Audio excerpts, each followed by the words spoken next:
The Wrench in the Machine by Bonsart Bokel. Chapter 1. Good morning, Dover. I am Frank Dimbley of Dover Public Broadcast. This news bulletin is provided by the Kent News Network of the 7th of May, 1875. It's 1 minute past 8. Some of today's highlights: the discussion of an expansion of Kent's rescue services, the controversy around the proposed Home Army Bill that is about to enter Parliament, finally a debate on the question, is our entertainment being weaponized? This discussion was sparked after a reviewer of the London Journal accused a playwright's latest stage play of being signlight propaganda. But first, more protests at the Utter Crap's main office after the company announced the expansion of its space program. The protesters claim the weaponization of the rockets is inevitable. They displayed drawings of Napoleon I throwing R2 rockets at England with the phrase, "Never forget." More demonstrations have been announced, including one near the Pendleton Park War Memorial in Dover. Oh, excuse me. Our producer just came in with a special bulletin. This just in, the Dover Borough Police announces Dover Priory Railway Station has been locked down. This is due to the crime committed at the premises last night. They advise the public to use other means of transportation for the remainder of the day. They apologize for the inconvenience. On with the program. The rhythm of the galloping hooves slowed down as the coach pulled in front of the Dover Priory Railway Station. As soon as the carriage came to a standstill, the door swung open and Inspector David Olbero stuck his head on the tobacco-smelling coup and coughed. As he got out, he breathed the spring air in through his nose and sighed. It was a breezy morning after a night of light rain, and the aromatic smell of wet fauna drifted in the air.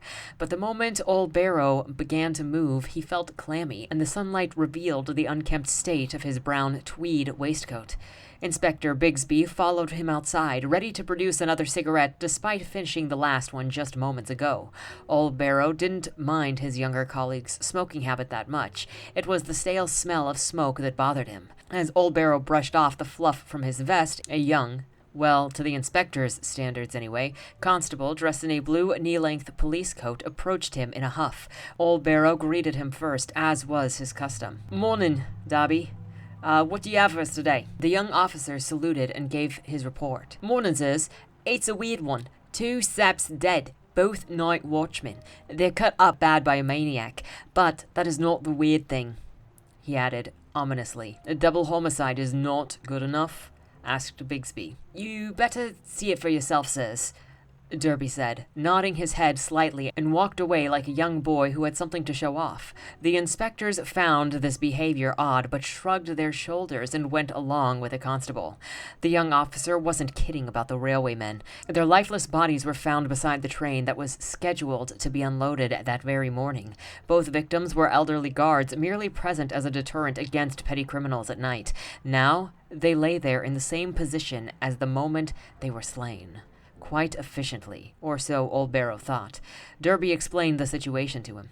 Barry Wiltz and Jonathan Zorba, aged 57 and 68, worked for LSDR for several years now. Started work in the night shifts a few years back.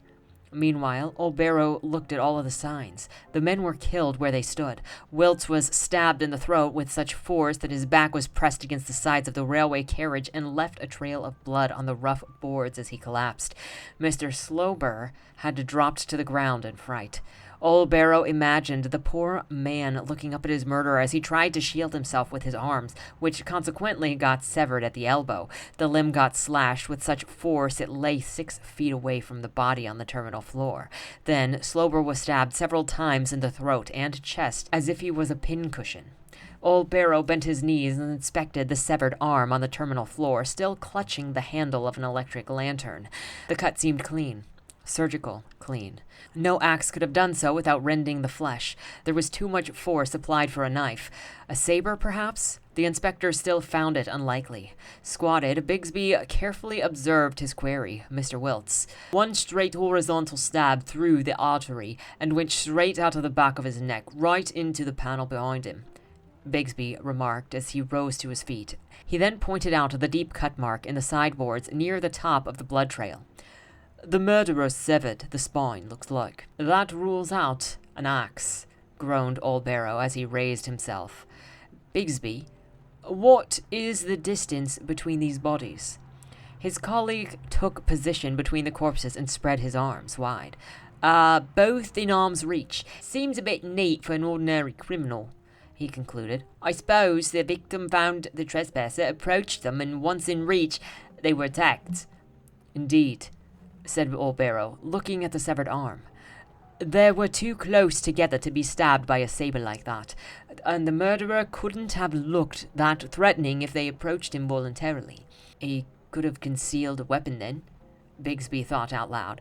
How about the butcher's knife? Old Barrow considered it, but shook his head. The punctured wounds looked to be narrow. Maybe the coroner can come up with something. Old Barrow turned to the young officer. Constable Derby, anything taken, like their wallets or badges? No, sir. Nothing, is missing, the lad answered. Not even a cargo inside the wagons, we think. Not even the cargo inside of the wagons, we think. Old Barrow looked at the open carriage door beside the body, leaning against the carriage. Is this what you wanted to show us? The constable nodded, gesturing to them to follow him. What they discovered inside the cargo hold was indeed something to behold. Cold fumes arose from within the crate as the inspector stared at the body curled up inside. Above it, scratched crudely inside of the interior of the lid, was the number 54. Bigsby stroked his fingers through his hair. This is something you don't see every day. Indeed, murmured Old Barrow, distracted by the number scratched into the broken lid. The fact that it was just a number was ominous enough, but for some reason it had a stripe struck through it, like a notch on a gun handle. The many scratches that comprised of the number had been carved vindictively into the resin, which was in stark contrast to the neat executions outside. What do you think it means? Old Barrow asked, scratching the burn scar on his right jaw. Calling cards? Guessed Bigsby. Like a villain from one of those wave serials, remarked Old Barrow. I swear, those things are bad influence, he complained and looked inside the crate. And what about this fine gentleman? Defrosting ice was dripping down the body's eyebrows as they observed the middle-aged man lying in a shallow bath of ice water. Old Barrow concluded that the man was probably a working-class stiff, no pun intended. The inspector based his assumption on the worn and old-fashioned clothes the victim was wearing, not that dissimilar from his own. A broad purplish line around his throat betrayed that he was hanged before being stuffed in there. The instructor lay his hand on the smooth, yellowish sides of the crate's interior and scanned the surface with his fingers. The lid, which lay discarded on the ground, had a similar inlay. It felt similar to amber resin, but more flexible and without the discoloration. What are the sides made of?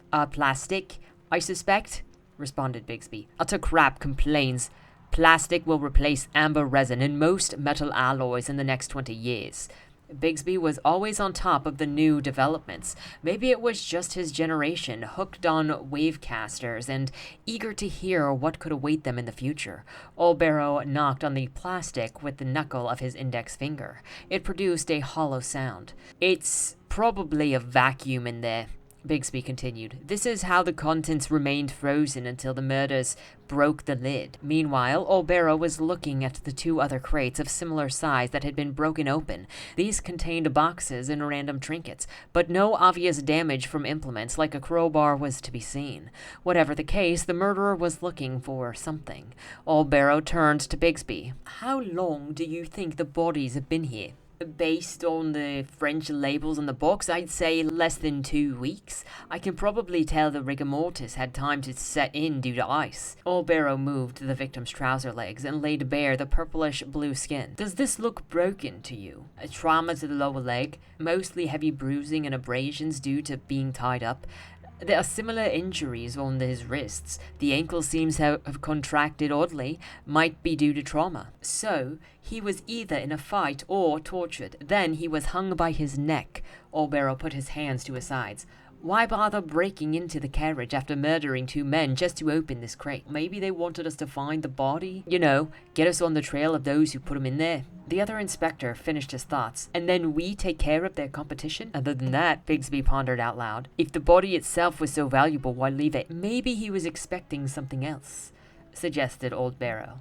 The constable stepped forward with hesitation in a step. According to the station master, this crate was supposed to be picked up from the depot this morning, he said softly. By whom? Howard and Chambers Logistics, announced Constable Derby. To the young man's delight, the old inspector nodded approvingly. Good work, Constable. I've never heard of him, mumbled Bigsby. And neither have I. That will be our first stop then. Constable, take care of the Frenchman. Bigsby stepped closer. If this is indeed foreign, this needs to be reported to Scotland Yard. Indeed, and I don't want to be bothered with paperwork. Howard and Chambers lot hangs out. This is why we will find out where this Howard and Chambers lot hangs out. Derby wanted to protest.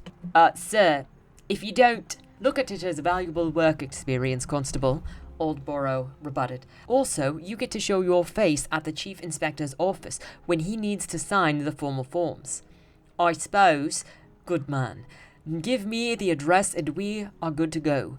Come, Bigsby. Underway to the old industrial district, the inspector's carriage drove past the working-class apartments of Dover. Oldborough was in luck. This was a non-smoking cabin. The interior didn't even have the stale tobacco smell like most carriages. Bigsby, however, was already fighting with his feet. Are you sure that you wouldn't rather sign forms? Asked Bigsby. This might be a foreign affair thing. Oldborough pouted his lips. Probably, but if we have smugglers in our town, they are responsible. True enough. Funny last night there was an episode of Shade on the Castor called Cold Cases. I'm sure there was, responded Oldborough half-heartedly. Even when Bigsby started to summarize the plot, the old inspector was distracted by a blimp passing over the city parading Utter Crap's tagline, bringing tomorrow's future today. Do you even have a webcaster, David? Asked Bigsby. No, Oldborough responded absent-mindedly. I was born before that time, and I always managed to keep myself occupied. With dolls, sir? Hell no, I was an animal man, Oldborough announced proudly. I preferred the wilds and the sensation of the winds in my face as I rode around on my hobby horse with a pan on my head like knights of the old. All of a sudden, he felt an unexpected sense of melancholy. But one day I realized I had no idea where I had left my hobby horse. My father made it for me, and I just forgot about it. When I recalled the horse, The inspector changed the subject. Do parents still make toys for their kids, Tom? My grandfather, Bigsby answered. After his retirement, these days we can't make stuff cheaply as companies can. Things are changing. Oldborough looked up at the blimp again. You don't say. That's a cool box, Bigsby began pedantically. Imagine, a cool box. If we can save bodies that way, we can preserve foods. Did you just use the word foods and body in the same sentence, Bigsby? Well, he muttered, caught off guard. You know what I mean. The coach slowed down and the driver announced, This is as close as I can get, gentlemen. This place is a mess. Abandoned crates and junk everywhere from here on out. How come? Bigsby asked as they got out. Lots of abandoned warehouses and closed down companies. They just left their wares on the streets. Another score for progress, I assume, Oldborough mumbled. Know anything about Howard and Chambers by any chance? The driver seemed surprised by the question. Just the names, but I never seen 'em around, if you catch my drift. Oldborough nodded. The statement confirmed his suspicion that H&C was probably just a front. Because Dover was a gate to England, there was no shortage of such companies. The government, on the grounds of liberal principles, didn't allow the police to perform invasive investigations of private property. Not until somebody complained, anyway, so these fronts could flourish. As the inspectors entered the district, they realized the driver wasn't kidding either. The alleys originally intended for freight transport were cluttered with abandoned wares and rusting devices. Some warehouses were converted to workshops occupied by craftsmen who obviously didn't require all that space. But the building owners would take on any tenants at this point. Finally, they found it, an unmarked warehouse with a large sign in front displaying Howard and Chambers Logistics. It had an entrance gate for a single wagon and a normal door beside it. The paint had started to flake off the weathered brickwork, but other than that, the building didn't seem in too bad a condition. Oldborough knocked politely on the plain door and waited. There was no response. Oldborough knocked again. This is working hours, Bigsby complained. They should be in. This time, Oldborough slammed his fist into the door. Anyone there? This is the police. We have questions for you. "Allow me," Bigsby said, when no reply came. With a loud thump, the inspector knocked down the door and broke it off its hinges. "Ah, bloody hell," he cried, kneeling forward. "Be careful, Inspector." Aldborough grinned at his colleague's expense. "I am not the only one growing older." Aldborough's smile disappeared when he heard a child's giggle in the distance. "Just help me up, will ya? I hurt my knee," cringed Bigsby. "Oh, right," Aldborough responded, distracted, and aided his colleague. "You hear that?" "Heard what?" Bigsby groaned. He listened for a moment. "Never mind," said Aldborough while looking around the hangar. Everything seemed to be in order: stables, a shaft, a pulley system for loading and unloading, a staircase to the attic. It didn't appear in disuse, but there was no obvious cargo either. "Looks empty to me," Bigsby stated while brushing himself off. "I can see that. It's probably a front," Aldborough mumbled. Just to move a body? Seems a tad extreme." A loud thump shook the man up, who looked up at the ceiling. It sounded like a box hitting the floorboards. Chins raised, the inspectors stared upward. Bigsby pulled out his service pistol with his eyes focused on the attic. "Who's there?" "Put that away, man," warned Aldborough. Intensely, he observed the plans overhead. Then, from the corner of his eye, he saw a shadow move between the cracks. He glanced at Bigsby, who nodded to confirm that he saw it too, and they moved slowly to the staircase. "Come on, we know that you're there," said Aldborough sternly. "Show yourself. We are the police." Without sudden movements, the inspector walked up the steps. Carefully, they rose their heads above the floorboards and scanned the attic for any movement behind the stacks, crates, and barrels. "We just want you to answer a couple questions," reiterated Aldborough, but there was no response. The layout of the floor was simple. At the front end, there was an enclosed office area. At the other end, nothing but a broken ceiling window just above some stacked-up barrels. Too small for adults, but just big enough for a child. Aldborough gestured to his colleague to head for the office, and he moved in the opposite direction. "This is your last chance. If you keep resisting, we'll have no choice but to—" He raised his voice dramatically. "Bring you in." Another loud bang made the inspector jump off his feet as the weight of the fallen object reverberated through the floorboards. Startled, Aldborough turned around to see Bigsby staring at the fallen crate in front of him. "Bigsby?" He looked at him in denial. "I swear I did. Sir, behind you!" The inspector turned around to spot the shape of a child climbing the pile of barrels toward the broken window. "Stop!" he cried and gave chase, but the youngster already made its way to the roof. "Stop, you!" Aldborough yelled again as he climbed to the bottom of the barrels. "I just want to— Oh!" He lowered his leg as his thigh cramped up, and there it was, that child's laughter. He looked at the window where a small girl giggled at his expense, her hair reflecting bright orange sunlight. "You little—" He stopped as he noticed the weird reflection of light in her left eye, like that of a cat. Then she dashed away. "Are you all right?" asked Bigsby as he came over. "I'm fine," he shouted, holding his thigh. "Go after— I can't fit through the hole, man." The dismayed officers fell silent as they looked around idly. "What the hell happened?" complained Aldborough. "I swear that crate moved all by itself," Bigsby responded defensively. Aldborough looked away in disbelief. "I wasn't even close," he reiterated, and relaxed with a sigh. "How's your leg?" "I'm fine," the old inspector grumbled as he staggered toward the office. The door of the room was unlocked, and the officers moved in to inspect the place. It was obvious somebody was staying here. There was a makeshift bed, drawings on the desk of young people with freakishly large eyes, candy wrappers smelling of raspberry toffee lay scattered on the ground. Beside the pillow on the bed, there was an odd rag doll. It looked a bit impish, with a large oblong head, X-shaped eyes, and wide-stitched smile. Its fantastical robe, shell-shaped hat, and red mop of hair made him suspect it was supposed to be a witch. Whatever it was supposed to be, he had never seen any toy like it. "Now what?" Bigsby asked. Aldborough spotted a note on the desk and picked it up. The moment he glanced at its contents, he squinted his eyes in dismay. The writing seemed to be an odd mixture of Arabic and Gothic letters. Any attempt to mumble out the phrase ended up with nothing but nonsense gibberish. But there was a sentence he did make out, written in a forced English handwriting. "Castle Hill Road 44. Aldborough whispered to himself. He knew that it wasn't that far from Priory Station. "You found anything, David?" yelled Bigsby from the other room. "Nothing," he answered. We tell them we found an empty warehouse." Bigsby walked in, dusting off his bowler hat. "And the child?" And the child, "You want to go look for an urchin in Dover. Be my guest," he answered in jest. "I have enough to do." "You want to go look for an urchin in Dover. Be my guest," he answered in jest. "I have enough to do."